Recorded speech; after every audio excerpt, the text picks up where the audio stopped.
going on, YouTube fam? It's your boy Tony 2Times, and we back with another episode of Hood Tales, man. Before I start, be sure to smash that like button. Definitely watch this video to the end to hear the full story. Let's get right into it.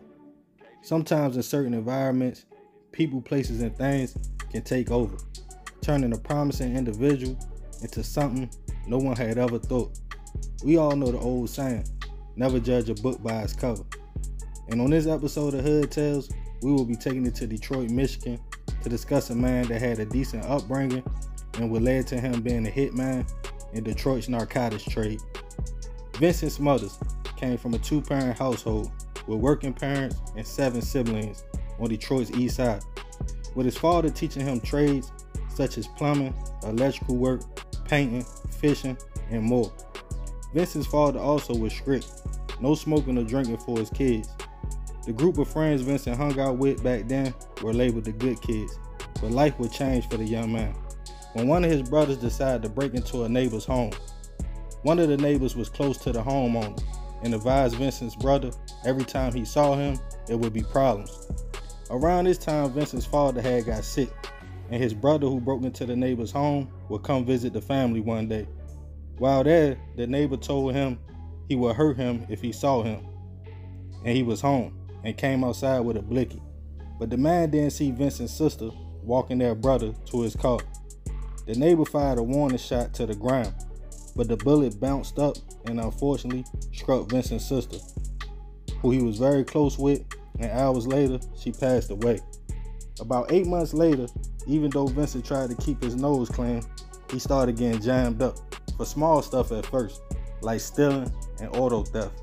He would spend about 1.5 years in jail, came home, and returned to work at a heating and cooling company. But the pay was low and the money was slow. And in a city like Detroit, with a vicious underworld, Vincent wasn't far away from the streets. After losing his sister and father, he would start to feel a coldness. Vincent and his friends always had big plans to make a lot of money and improve their families' lives. And in a blink of an eye, he was introduced to a new line of work, as one of his friends introduced him to a man named Leroy Payne. At the time, Leroy worked for Delano Thomas, known around the city as a big-time trapper.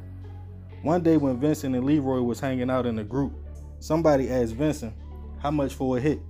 At the time, thinking it was a joke, he threw out a price and Leroy agreed. And a few months later, on July 1st, 2006, allegedly, Vincent walked up to 33-year-old Willie Watson and hit him while he was on his porch smoking. Feeling like he would be shorted on his money, Vincent just was going with the flow. But when he was handed a shoebox full of cash for the hit, he dedicated himself to his new career. And when his 9-to-5 cut their pay by $3 an hour, Vincent quit and kept taking hits for Delano.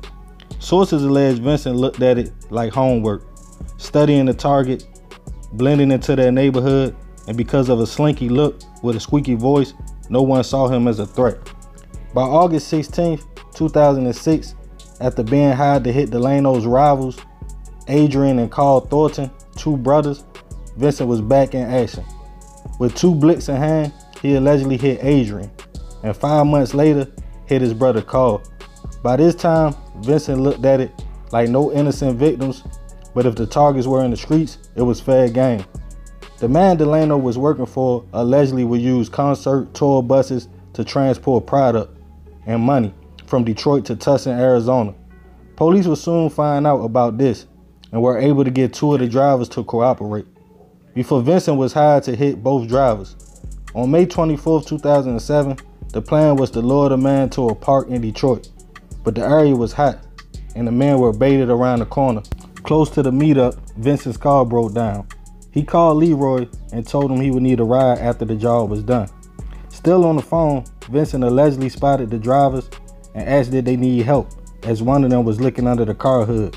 The man replied no before being hit in the head, and the passenger shot through the windshield. As Vincent walked away, he told Leroy he was ready to be picked up. Vincent was assigned a new mission not long after, but as the money started flowing and targets got bigger, he began enlisting the help of others, and things got sloppy. And after doing homework on the house on Runyon Street, Vincent and his homie walked on the porch, AK and blick in hand, but didn't realize the house was full of people. but the job went on, as Vincent allegedly opened fire with the chopper. Looking for grass at the time, Vincent and his homie cleared the house, unfortunately leaving 4 people gone, but a woman and small boy would survive. Vincent wasn't used to having innocent casualties, and things were getting shaky. A man requested through a mutual friend to meet Vincent and asked to buy a blicky. As Vincent didn't sell weapons, he brushed it off, but the real agenda came up. The man wanted to pay Vincent to hit his wife, but the hitman's principle was no innocent people or civilians. Vincent's street knowledge was kicking in, and he felt as though Dave, the customer who wanted the hit done, was the police, and he now felt entrapped to do the hit. Vincent thought about just hitting Dave at first, since there wasn't no good reason to have his wife hit, but Dave gave him the plot and would get his wife to go with him to a CVS, leave her in the car so Vincent can make his move. And on December 26, 2007, the plan went into motion. As Vincent approached the car, Rose Cobb, Dave's wife, was trying to escape, but unfortunately, it was too late and the job was done. To later find out David Cobb was in fact a sergeant at the Detroit police. Vincent never felt regret, but after this hit of Rose, it didn't sit right, and he wanted to retire. Now with a wife, Vincent wanted out of the game. And months after the hit of Rose, one of Vincent's friends got jammed up on narcotics charges and gave police information on hits Vincent was allegedly doing. Vincent was out of town, but his name was hot. And shortly after hearing about his wife on the news and feeling like his name would be brought up, David Cobb, the police sergeant, took his own life, after only paying Vincent $50 of the $10,000 they agreed on. Vincent was eventually caught, and so they wouldn't charge his wife for hiding weapons for him, he allegedly confessed to every hit, including the one on Runyon Street that left 4 people gone. But police were confused, as a 14-year-old named Devontae Sanford had already confessed to the crime. But as Vincent gave police step-by-step details, they knew something wasn't right. The young man Devontae was known for making up stories and was said to be a little off. Even though he later recanted the statement, Devontae was sentenced to over 30 years in prison. Vincent wanted to help the young man and even told him in the bullpen when they crossed paths, "Don't worry, I took the charges, you should be going home soon." But it wouldn't be that easy. Vincent would have to testify, in which he was not willing to do at first. But as time went on, he eventually did. Almost everybody Vincent was working for was either jammed up or hit while he was locked up. Vincent ended up receiving football numbers and even tried to take himself out in his cell, but the COs was able to find him and cut him down. Devontae's case finally was overturned after 9 years in prison, after his attorney was noted to be under investigation for over 25 crooked allegations, and his IQ at the time was said to be lower than someone his age. Devontae was paid over $400,000 by the state. As for Vincent and his cooperation, he confessed to 12 hits in a year and a half and was sentenced to 52 years. He said his only regret is Rose Cobb, as she didn't deserve it, and that the CO saved him when he was trying to take his own life. He wished he could have finished the job on himself. Moral of this story, circumstances change people. Don't let a bad decision lead you down a path where you are in too deep and can't get out. Rest in peace to the victims in this story. And remember, we gotta succeed, not to fail, so we won't be just another hood tale. Man, crazy story, you feel me? It's a lot more to this.